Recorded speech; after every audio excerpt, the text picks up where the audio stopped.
NBA MVP Nikola Jokic pinanood ang laban ni Teddy Ravenna. Teddy medyo humaba ang playing time sa kanilang third game sa EuroLeague. Yan ang ating mga pag-uusapan para sa video natin na ito.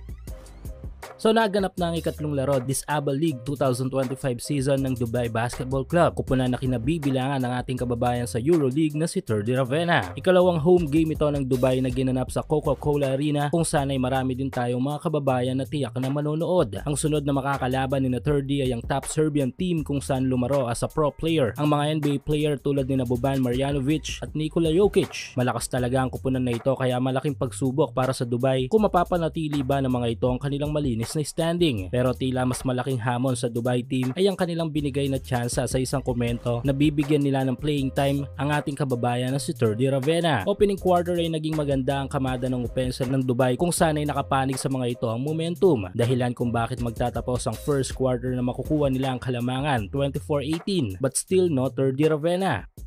Second quarter ay mananatili ang apoy ng opensa ng Dubai. Doon nakakasagot ang mega miss sa ilang mga opensa ng mga ito ay agad itong natatapatan ng DBC. At finally 1 minute and 55 seconds ng second frame ay pinasok na sa game ang ating kababayan. Though medyo mahaba ang naging playing time ngayon ni Teddy kung saan ay umabot ng 1 minute and 55 seconds ay halatang walang nakadesenyong play para dito. Even nga ang pagdala ng bola ay tila hindi involved si kabayan.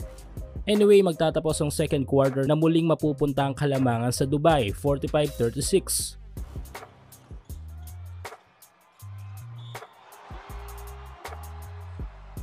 Third quarter ay biglang naging buenas ang opensa ng mega miss kung saan ay nakapagpaulan pa ang mga ito ng 3-pointers. Pero sa kabilang banda ay kinamalas naman ito ng Dubai kung kaya't baba sa 3 puntos na lamang ang lamang ng Dubai sa pagtatapos ng third quarter. Ongoing pa rin ang up to 6,000 pesos bonus na ipinamimigay ni 1x sa inyong first cash in. Hulaan kung sino ang mananalo sa laro sa PBA, NBA, FIBA o sa kahit anong liga ng basketball sa Asia. At kung tama kay magkakapera ka, kaya i-click lang ang link sa ating comment section at ilagay ang promo code na makikita nyo sa ibaba ng screen.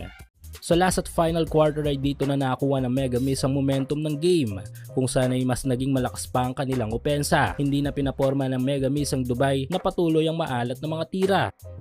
Nanood sa laban na ito ang NBA MVP na si Nikola Jokic kung saan ay tila nagiging masaya ito sa takbo ng laban nang dahil nga lamang ang kanyang former team. Collapse nga ang Dubai sa pagtatapos ng game kung kaya't dahil dito ay literal na dumulas ang panalo sa home team. Panalo ang mega miss sa laban na ito sa final score na 83-80. Though medyo mahaba ang mga minuto sa game ni Teddy, this game ay naging malinis naman ang ibang stats column nito sa stat sheet.